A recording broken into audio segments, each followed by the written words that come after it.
There's no reason to be scared. The perception of the consequences are what frees people into inaction. When you actually go for it, there's always a way. We are infinite awareness living within an infinite field of all possibility. There's always a way. And in every cloud, there's always a silver lining.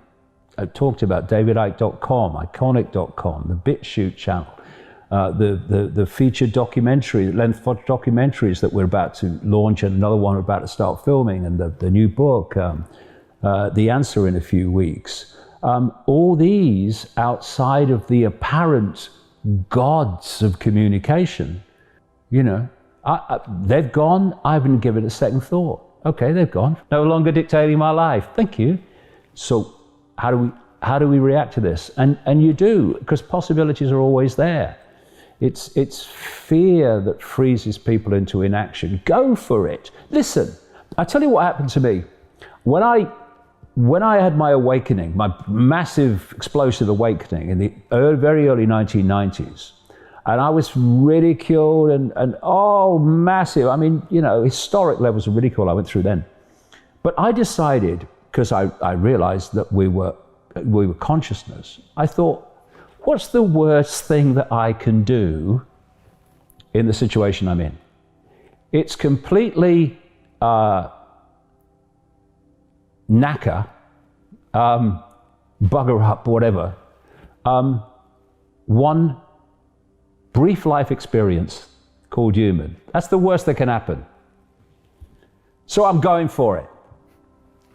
And if you'd have said to someone in 1991, 92, 93, 94, 95, that this guy would be doing what I'm doing now, with enormous numbers of people actually looking at it with interest, they'd have laughed at you. Keep going. Keep going. Speak your truth, and the rest will take care of itself. It really will. The one thing that is for sure is if you don't speak your truth, then the official narrative will go on being unchallenged and will go on in the direction we've been in. Time to speak your truth. What's the worst that can happen? What's the worst that can happen? You know? And I have this thing I say, the deathbed perception, where you're lying on your deathbed, you've got 10 minutes to live.